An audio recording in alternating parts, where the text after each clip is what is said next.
ओम शांति। आज देखो बाबा बच्चों से बहुत अलग हट के बात कर रहे हैं। बाबा कह रहे हैं मीठे बच्चे अपनी दिल पर हाथ रखकर पूछो कि बाबा जो सुनाते हैं क्या हम सब पहले जानते थे। वास्तव में जो बाबा सुनाते हैं उसका एक पाई पैसे का भी हम कुछ नहीं जानते थे।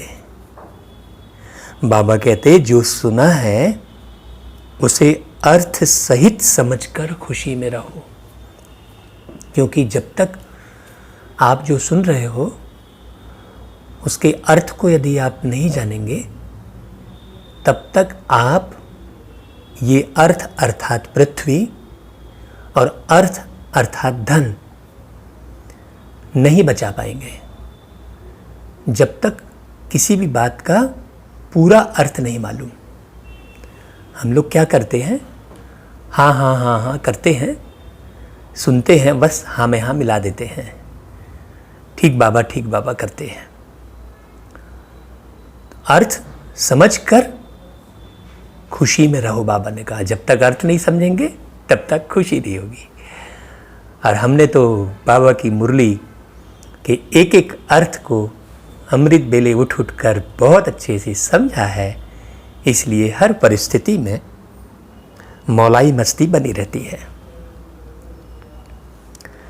बाबा प्रश्न करते हैं तुम्हारे इस ब्राह्मण धर्म में सबसे अधिक ताकत है कौन सी और कैसे। उत्तर, तुम्हारा यह ब्राह्मण धर्म ऐसा है जो सारे विश्व की सद्गति श्रीमत पर कर देते हैं। ब्राह्मण ही सारे विश्व को शांत बना देते हैं। तुम ब्राह्मण कुलभूषण देवताओं से भी ऊंच हो। भाई क्यों हो ऊंच? ऊंच क्यों हो भाई? क्योंकि ऊंच ते ऊंच प्यारा बाबा तुम्हारे साथ अभी है। तुम्हें बाप द्वारा यह ताकत मिलती है। तुम ब्राह्मण बाप के मददगार बनते हो। सही मायने में देखा जाए बाबा ऐसा कह रहे हैं कि बाप के मददगार बनते हो। वास्तव में बाप के हम क्या मददगार बनेंगे। बाबा हमारे मददगार बनते हैं हमारी ज़िंदगी को संवारने के लिए। लेकिन बाबा बच्चों की बड़ाई करते हैं और कहते हैं बच्चे तुम बाप के मददगार बनते हो। तुम्हें ही सबसे बड़ी प्राइज़ मिलती है। भाई कौन सी प्राइज़ मिलती है तुमको? तुम्हें सबसे बड़ी प्राइज़ मिलती है सतयुग की राजाई मिलती है। बाबा कहते तुम ब्रह्मांड के भी मालिक और विश्व के भी मालिक बनते हो। ओम शांति। मीठे मीठे रूहानी सिकिलधे बच्चों प्रति रूहानी बाप बैठ समझाते हैं। भाई ऐसी बात तो कोई नहीं बोलेगा रूहानी सिकिलधे। आज तक हमारे लौकिक पिता ने भी किसी जन्म में ऐसा नहीं बोला होगा। सिकिलधे बच्चे, रूहानी बच्चे, कहाँ बोला? रूहानी बच्चे जानते हैं रूहानी बाप एक ही बार हर 5000 वर्ष के बाद आते हैं जरूर। ये बात हर एक को नहीं मालूम है। कल्प नाम रख दिया है जो कहना पड़ता है। इस ड्रामा की अथवा सृष्टि की आयु 5000 वर्ष है। यह बातें एक ही बाप बैठ समझाते हैं। यह कभी भी कोई मनुष्य के मुख से नहीं सुन सकते हैं। तुम रूहानी बच्चे बैठे हो, तुम जानते हो बरोबर हम सभी आत्माओं का बाप वह एक है। बाप ही बच्चों को बैठ अपना परिचय देते हैं। दुनिया में भी लौकिक में जब बच्चा पैदा होता है तो बाप ही बोलता है बच्चे को कि बच्चे मैं तेरा बाप हूँ।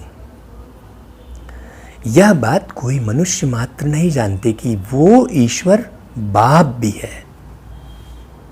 कहते हैं परमपिता,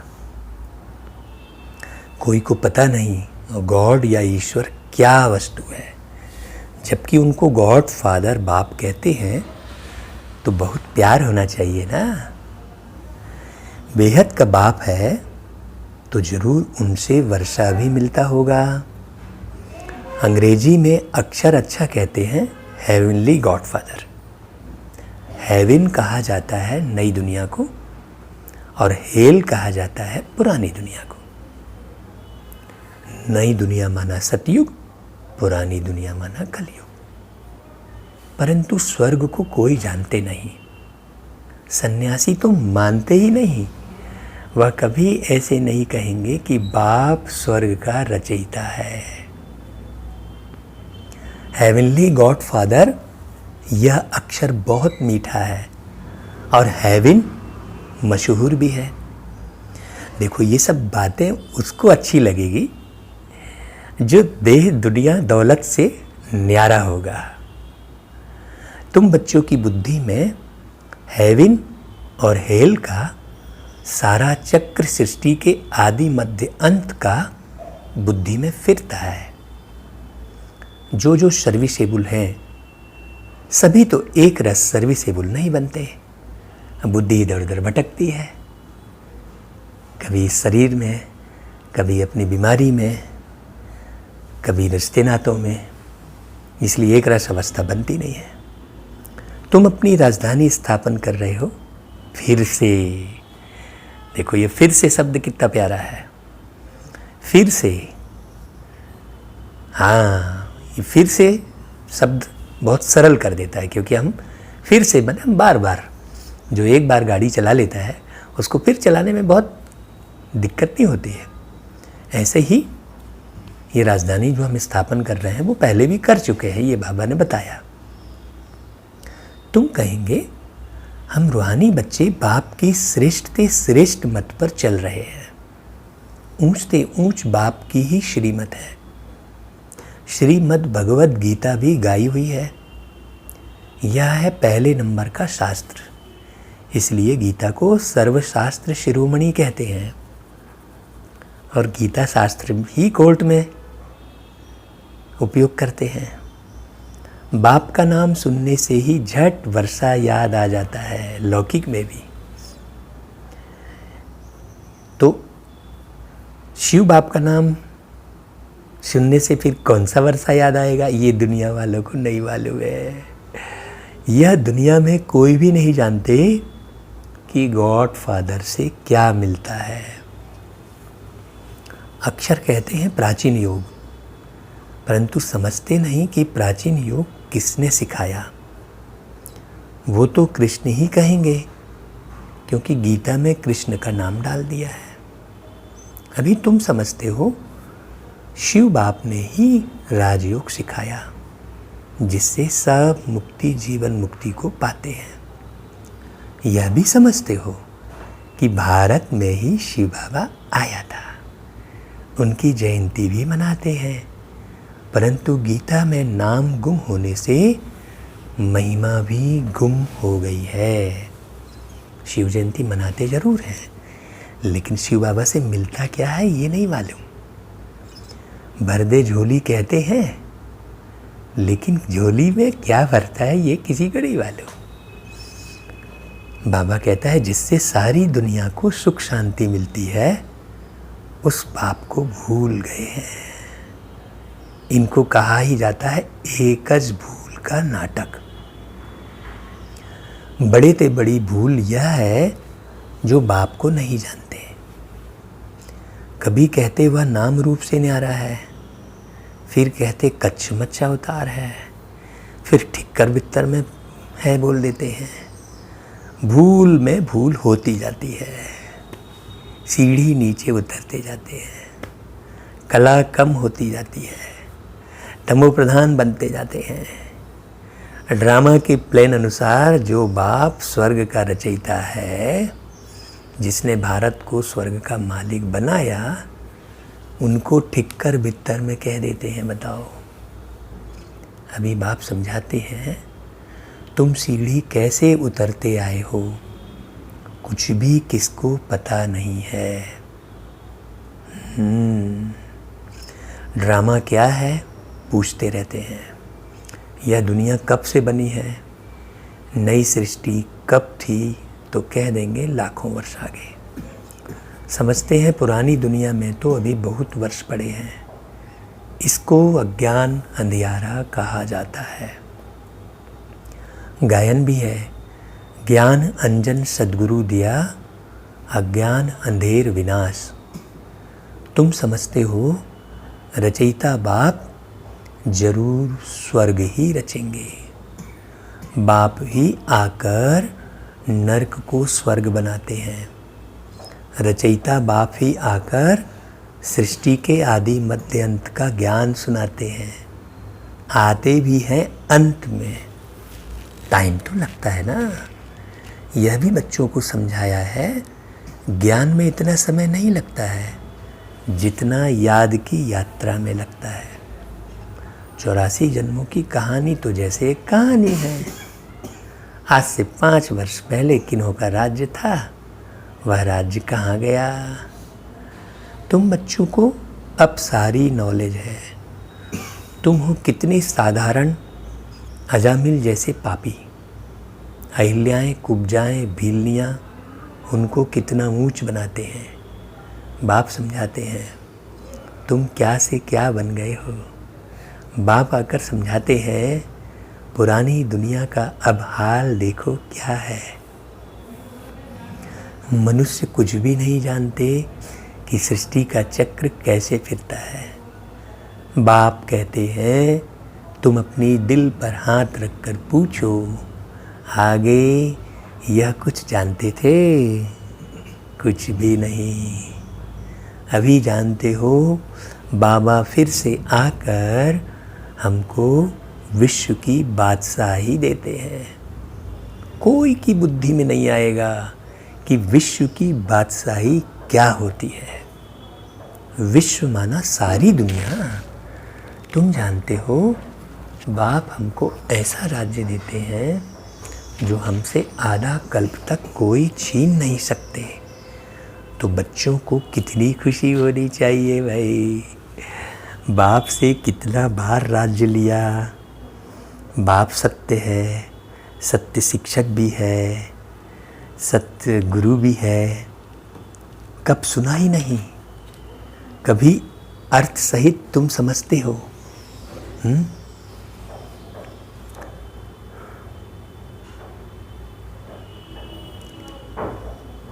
विश्व की बादशाही अब अर्थ सहित तुम समझते हो। तुम बच्चे हो, बाप को तो याद कर सकते हो। आजकल छोटेपन में ही गुरु करते हैं। गुरु का चित्र बनाए भी गले में डालते हैं।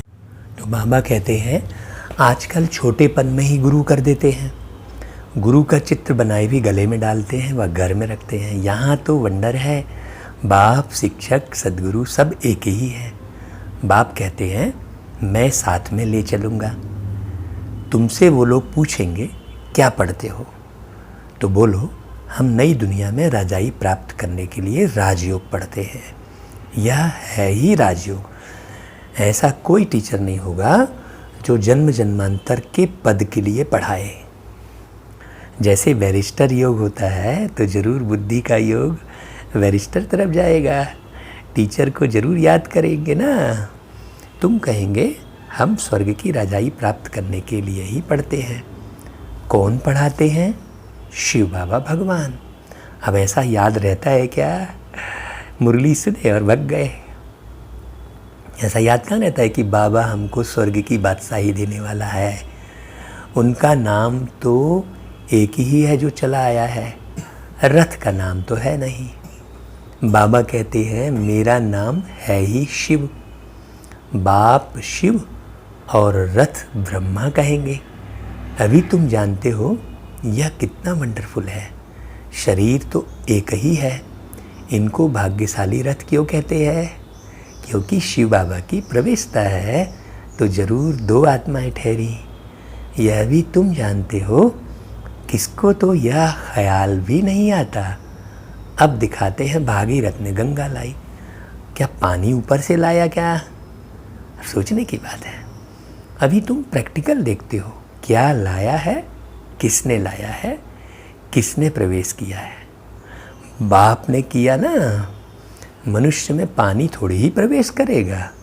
अब वो तो जटाओं से पानी थोड़े ही आएगा, वो तो जटाओं से पानी निकल रहा है, दिखा देते हैं। बताओ बोला। इन बातों पर मनुष्य कभी ख्याल भी नहीं करते हैं, बस अंधश्रद्धा चले जाते हैं। कहा ही जाता है रिलीजन इज माइट, रिलीजन में ताकत है। बताओ सबसे जास्ती किस रिलीजन में ताकत है? तो कहेंगे ब्राह्मण रिलीजन में। हाँ, यह ठीक है, जो कुछ ताकत है ब्राह्मण धर्म में ही है, और कोई रिलीजन में कोई ताकत नहीं।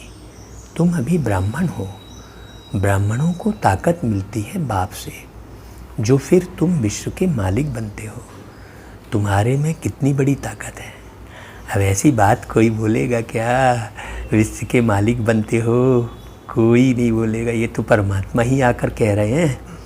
तुम कहेंगे हम ब्राह्मण धर्म के हैं, किसकी बुद्धि में नहीं बैठेगा।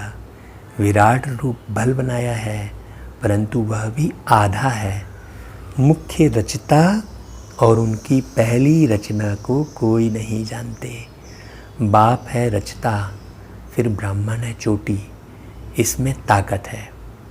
बाप को सिर्फ याद करने से ताकत मिलती है। बच्चे तो जरूर नंबरवार ही बनेंगे ना। मुख्य रचता और उनकी पहली रचना को कोई नहीं जानते। बाप है रचता, फिर ब्राह्मण है चोटी। इसमें ताकत है। बाप को सिर्फ याद करने से ताकत मिलती है। बच्चे तो जरूर नंबरवार ही बनेंगे ना। हाँ, हमको इसलिए किसी के ऊपर हमको ध्यान नहीं देना चाहिए, क्योंकि बाबा स्पष्ट कह रहे हैं कि भाई बच्चे तो नंबरवार ही बनेंगे, इसलिए हमें दूसरी तरफ नहीं देखना है, अपनी ओर ही देखना है। तुम इस दुनिया में सर्वोत्तम ब्राह्मण कुलभूषण हो, ये बात पक्की कर लो। देवताओं से भी ऊंच हो। तुमको अब ताकत मिलती है। सबसे जास्ती ताकत है ब्राह्मण धर्म में। ब्राह्मण क्या करते हैं? सारे विश्व को शांत बना देते हैं। तुम्हारा धर्म ऐसा है जो सर्व की सद्गति करते हैं श्रीमत द्वारा। हाँ, क्योंकि पवित्र हम ही रहते हैं। तब बाप कहते हैं तुमको अपने से भी ऊंच बनाता हूँ। तुम ब्रह्मांड के भी मालिक, विश्व के भी मालिक बनते हो। सारे विश्व पर तुम राजाई करेंगे। अभी गाते हैं ना, भारत हमारा देश है। कभी महिमा के गीत गाते, कभी फिर कहते भारत की क्या हालत है। जानते नहीं कि भारत इतना ऊंच कब था। मनुष्य तो समझते हैं स्वर्ग अथवा नर्क यहाँ है। जिसको धन मोटर आदि है वह स्वर्ग में है। यह नहीं समझते स्वर्ग कहा ही जाता है नई दुनिया को। यह सब कुछ सीखना है। साइंस का हुनर भी फिर वहाँ काम में आता है। यह साइंस भी वहाँ सुख देती है। यहाँ तो इन सब से है अल्पकाल का सुख। वहाँ तुम बच्चों के लिए यह स्थायी सुख हो जाएगा। हाँ, वहाँ पर कोई एरोप्लेन क्रैश नहीं होगी, करेंट वाली बिजली नहीं होगी, फटने वाला सिलेंडर नहीं होगा, ब्लास्ट होने वाला मोबाइल नहीं होगा। सब सतो प्रधान रहेगा। यहाँ सब सीखना है, जो फिर संस्कार ले जाएंगे। कोई नई आत्माएं नहीं आएंगी। जो यहाँ सीखेंगी वही आएंगे, सीधी सी बात है। यहाँ के बच्चे ही साइंस सीखकर वहाँ चलते हैं, बहुत होशियार हो जाएंगे, सब संस्कार ले जाएंगे, फिर वहाँ काम में आएंगे।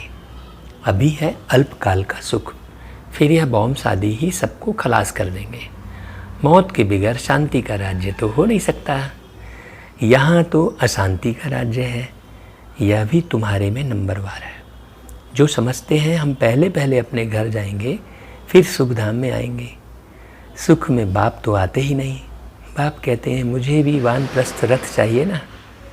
भक्ति मार्ग में भी सबकी मनोकामनाएं पूरी करता आया हूँ। संदेशियों को भी दिखाया है कैसे भक्त लोग तपस्या पूजा आदि करते हैं, देवियों को सजाए पूजा आदि कर फिर समुद्र में डुबो देते हैं। कितना खर्च होता है पूछो, यह कब से शुरू हुआ है तो कहेंगे परंपरा से चला आया है। कितना भटकते रहते हैं, यह भी सब ड्रामा है। बाबा बार बार बच्चों को समझाते हैं, हम तुमको बहुत मीठा बनाने आए हैं। यह देवताएं कितने मीठे हैं, अभी तो मनुष्य कितने कड़वे हैं। जिन्होंने बाप को बहुत मदद की थी उन्हों की पूजा करते रहते हैं। तुम्हारी पूजा भी होती है, पद भी तुम ऊंच प्राप्त करते हो। बाप खुद कहते हैं मैं तुमको अपने से भी ऊंच बनाता हूँ। ऊंचते ऊंच भगवान की है श्रीमत, कृष्ण की तो नहीं कहेंगे भाई, कृष्ण बना है ना ऐसा। गीता में भी श्रीमत मशहूर है। कृष्ण तो इस समय बाप से वर्षा ले रहे हैं। कृष्ण जो एक शरीर का नाम है, आत्मा के रथ में बाप ने प्रवेश किया है। कितनी वंडरफुल बात है, कभी किसकी बुद्धि में आएगा नहीं। समझने वालों को भी समझाने में बड़ी मेहनत लगती है, बुद्धि हिरी हुई है ना बहुत। बाप कितना अच्छी रीति बच्चों को समझाते हैं। बाबा लिखते हैं, सर्वोत्तम ब्रह्मा मुख वंशावली ब्राह्मण, तुम उच्च सर्विस करते हो तो यह प्राइज़ मिलती है। तुम बाप के मददगार बनते हो तो सबको प्राइज़ मिलती है, नंबरवार पुरुषार्थ अनुसार। तुम्हारे में भी बड़ी ताकत है, तुम मनुष्य को स्वर्ग का मालिक बना सकते हो। तुम रूहानी सेना हो। तुम यह बैज नहीं लगाएंगे तो मनुष्य कैसे समझेंगे। जैसे रूहानी मिलिट्री वाले बैज लगाते हैं ना, तैसे बैज लगाना चाहिए, समझेंगे कि यह भी रूहानी मिलिट्री है। मिलिट्री वालों को हमेशा बैज लगा हुआ होता है। शिव बाबा है नई दुनिया का रचयिता, वहाँ इन देवताओं का राज्य था, अब नहीं है। फिर बाप कहते हैं मनमना भाव, देह सहित सब संबंध छोड़ मामेकम याद करो तो कृष्ण की डिनाइस्टी में आ जाएंगे। इसमें लज्जा की तो बात ही नहीं है, बाप की याद रहेगी। बाप इनके लिए भी बताते हैं, या नारायण की पूजा करते थे, नारायण की मूर्ति साथ में रहती थी, चलते फिरते उनको देखते थे। अभी तुम बच्चों को ज्ञान है, बैच तो ज़रूर लगा रहना चाहिए। तुम हो नर को नारायण बनाने वाले, राजयोग भी तुम ही सिखलाते हो, नर से नारायण बनाने की सर्विस करते हो। अपने को देखना है, हमारे में कोई अवगुण तो नहीं है। तुम बच्चे बाप दादा के पास आते हो, बाप है शिव बाबा, दादा है उनका रथ। ये सब बारीक बात समझने की है। बाप जरूर रथ द्वारा ही मिलेंगे ना। बाप के पास आते हैं रिफ़्रेश होने, सम्मुख बैठने से याद पड़ती है। बाबा आया है ले जाने के लिए, बाप सम्मुख बैठे हैं तो जास्ती याद आनी चाहिए। अपनी याद की यात्रा को वहाँ भी तुम रोज़ बढ़ा सकते हो। अच्छा, मीठे मीठे सिकिलरे बच्चों प्रति माता पिता बाप दादा का याद प्यार और गुड मॉर्निंग। रूहानी बाप की रूहानी बच्चों को नमस्ते। हम रूहानी बच्चों की रूहानी माता पिता बाप दादा को याद प्यार गुड मॉर्निंग और नमस्ते। देखो, एक दिन की मुरली यदि एक दिन भी उसको फॉलो कर लिए तो बहुत अच्छे बन जाएंगे। रोज़ की मुरली को रोज़ फॉलो कर लें, क्योंकि रोज़ बाबा नया सार देते हैं। तो अगर आज की मुरली को आप आज फॉलो करें एक एक बात को देखकर, हाँ, बड़ी समझने की बातें हैं। फिर धारणा के लिए मुख्य सार है, अपने को देखना है कि हमारे में कोई अवगुण तो नहीं है। दूसरे को नहीं देखना है, अपने को देखो। जैसे देवताएं मीठे हैं ऐसा मीठा बना हूँ। क्यों? क्योंकि मुझे देवता ही बनना है ना। मैं देवता बनने वाली स्कूल में पढ़ रहा हूँ और देवता बनाने वाला बाप है। तो पूछो अपने आप से, ऐसा मीठा बना हूँ? हाँ। दूसरा, बाप की श्रेष्ठ ते श्रेष्ठ मत पर चल, अपनी राजधानी स्थापन करनी है। हाँ, राजधानी किसके लिए बना रहे हो? अपने लिए। सर्विसेबल बनने के लिए सृष्टि के आदि मध्य अंत का, हेवन और हेल का ज्ञान बुद्धि में फिराना है। फिर वरदान है, श्रेष्ठ भावना के आधार से सर्व को शांति शक्ति की किरणें देने वाले विश्व कल्याणकारी भाव। जैसे बाप के संकल्प व बोल में, नयनों में सदा ही कल्याण की भावना व कामना है, ऐसे आप बच्चों के संकल्प में विश्व कल्याण की भावना व कामना भरी हुई हो। कोई भी कार्य करते विश्व की सर्व आत्माएं इमर्ज हों। मास्टर ज्ञान शूरी बन शुभ भावना व श्रेष्ठ कामना के आधार से शांति व शक्ति की किरणें देते रहो, तब कहेंगे विश्व कल्याणकारी। लेकिन इसके लिए सर्व बंधनों से मुक्त स्वतंत्र बनो, अंदर कोई बंधन नहीं हो किसी भी किस्म का। फिर स्लोगन, मैंपन और मेरापन यही देह अभिमान का दरवाज़ा है। अब इस दरवाजे को बंद करो।